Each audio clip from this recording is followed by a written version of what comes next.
Okay, here we go. Hi, everybody. It's Betsy and Van Gogh, Frenchie, who's settled up on my desk like a kitty cat because I think he has the soul of a kitty cat. I wanted to say hi to you and just share with you some things that are going on for me this week because maybe you can relate to this. I talk about food, that's my thing, right? Food is medicine, vegan, culinary medicine, the power of vegetables and starches and the healing benefits that happen when you take animal foods out of your diet. And I believe in all of that so very strongly.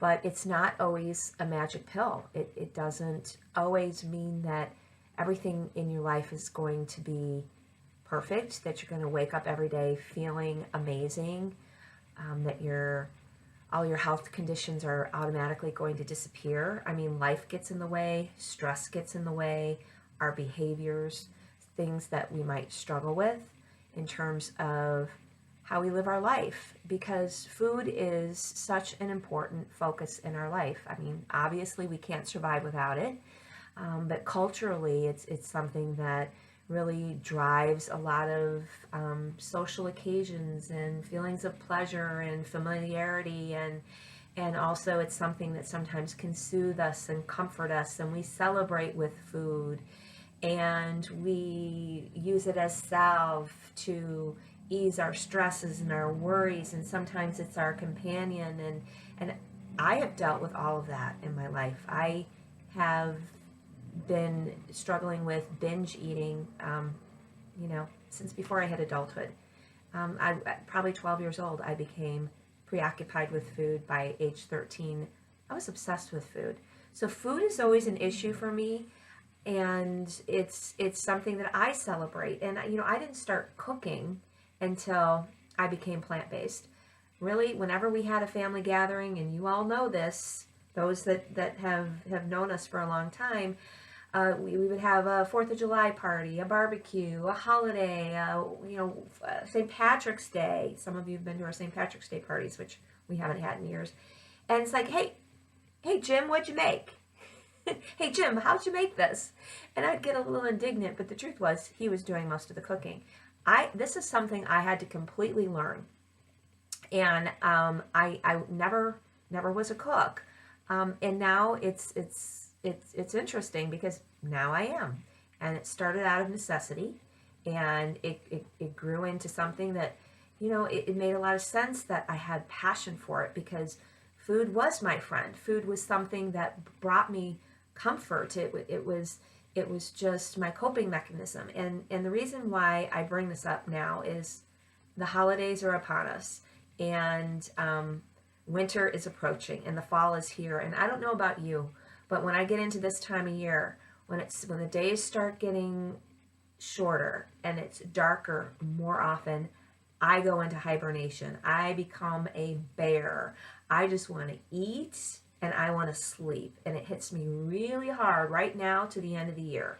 And then there's all these temptations that I used to really fall into before I changed the way I eat. But luckily, fortunately, because I don't eat animal products, so being vegan doesn't mean you're healthy at all. You can eat potato chips and Oreo cookies and drink beer all day long and you are a vegan.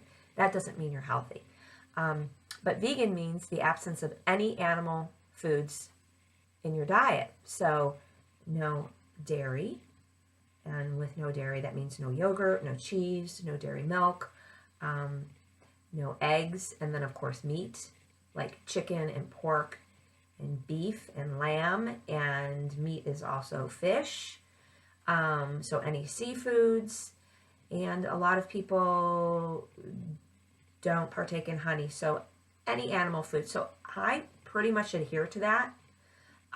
Meaning, sometimes you may end up eating animal foods you're not aware of because of things that are mislabeled, or, you accidentally popped something in your mouth you didn't realize had animal foods in it. But I really, really maintain that very strongly. So that has taken the possibility off the table that I will eat like most baked goods, because most commercial baked goods have those products in it. So I don't get into that binging or that cycle of eating too many sweets and really, really overindulging in the holidays. And that's a benefit of being vegan. It's a benefit of following a plant-based diet. Now, plant-based diet's a little different, particularly whole food plant-based diet, because if you're following that lifestyle and that way of eating, that means that you're really focusing on eating a lot of whole foods that are high in fiber. They are low in fat. So I, to the best of my ability, sidestep any foods with oils in them, because oils have a lot of saturated fat and they really don't have any nutrition. And the way oils are processed in our food system today, they're mostly toxic.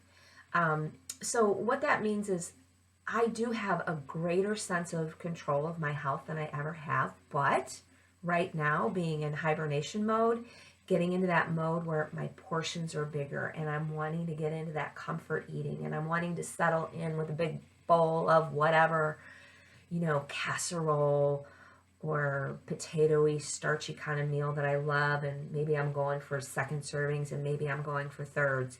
And I'm struggling with that right now. I'm struggling with that because of the season. And because probably there's a lot of memories in the back of my brain about eating a lot this time of year. So I'm just being very aware of that. And I don't know if that's something that is, plaguing you right now, or something that you're aware of, or something that you're challenging yourself that's challenging you right now. But if it is, know that you're not alone. It happens to most of us. I would say it happens to all of us. And you know what? I'm just going to forgive myself.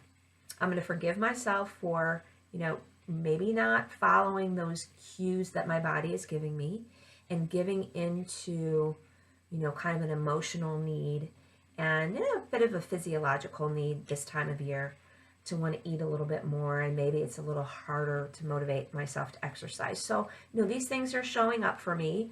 They're showing up in my mind. I'm getting more preoccupied with food right now.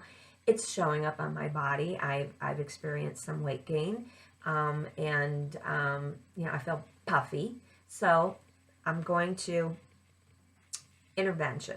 I'm going to do an intervention on myself. And so I started that today, and I made sure the last 2 days I've had a really good workout, drinking a lot of water today. I'm going to eat a lot of pure starches. So I've had a smoothie today that had bananas and cherries and blueberries and spirulina and some greens in it. And then I had a bowl of rice with, actually with an Aldi's veggie burger in it, because that is, the vegan veggie burgers at Aldi are inexpensive and they're clean. The veggie burger, there's a few different kinds, and some of them some of the vegan ones have a little bit more oil in them that I care for. But anyway, I'm just going to keep eating, clean, and watch my portions, and be mindful of it, and forgive myself for whatever happened yesterday and the days before, because going forward, I know that I can lasso myself back into healthier habits. So that's something that you can do too. Just because the train went off the track doesn't mean it has to stay off the track. You can get back on. And this is a great time to do it, because you don't want to come to the end of this year and start the beginning of 2018, having gone too far and having to go back and undo a lot of your overdoings. So just wherever you are right now, if you feel, like you've gone sideways, like I'm feeling, just know at any point we can take the reins of our health. And if there's any way I can help you do that, I am here for you. So have a great day, happy holidays, and thanks for listening.